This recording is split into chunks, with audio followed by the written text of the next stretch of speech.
say Klay Thompson got the start last night. What a good call it was, because he got 60 points in just 3 quarters, where the Warriors are still buzzing about Klay.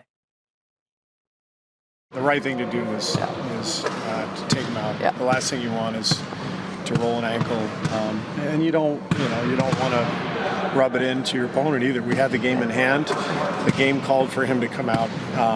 The minute you start chasing stats for stats' sake, you're setting a bad precedent. Right. Okay, so there's the head coach, Steve Kerr, saying that's why Klay had to come out after 3 quarters in that 60-point barrage in just 29 minutes against the Pacers last night. Thompson obviously didn't even play in the 4th, so did Steve Kerr make the right call in benching Klay after that ridiculous 60-point, 29-minute effort? He did the right thing. He did. Yeah. Even though we all wanted to see it, heck, I wanted to see him go out there and get 80, 85. But the risk of it all in a 30-point game isn't worth it. What's the risk?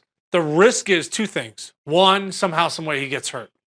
Turns an ankle, hurts his back. That's not worth it. You're chasing bigger things than him getting 80. No one's going to remember this game. They remember the Warriors win the championship.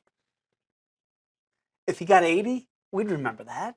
Right? Because remember Kobe's 81 against the Raptors? Yeah, and how had the Lakers end up doing that? I know, but we remember that. Like, Yeah, we would remember. It was a circus game. If he'd gone for 85, Timmy, you and I would talk about that till the cows come home. So you think that he should have been left out there? I would just say Because the other bad thing, number 2, would be now you get Nate McMillan, who's been around the league. He's the coach of the opposing team. And now he gets 2 guys. I know this probably wouldn't happen, but the old school, they would grab 2 goons off the bench and be like, hey, go beat this guy up.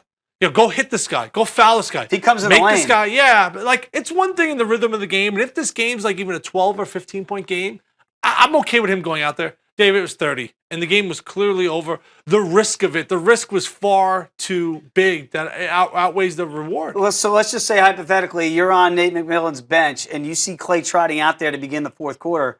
Nate might not even have to say something. Somebody else might be like, are you kidding me?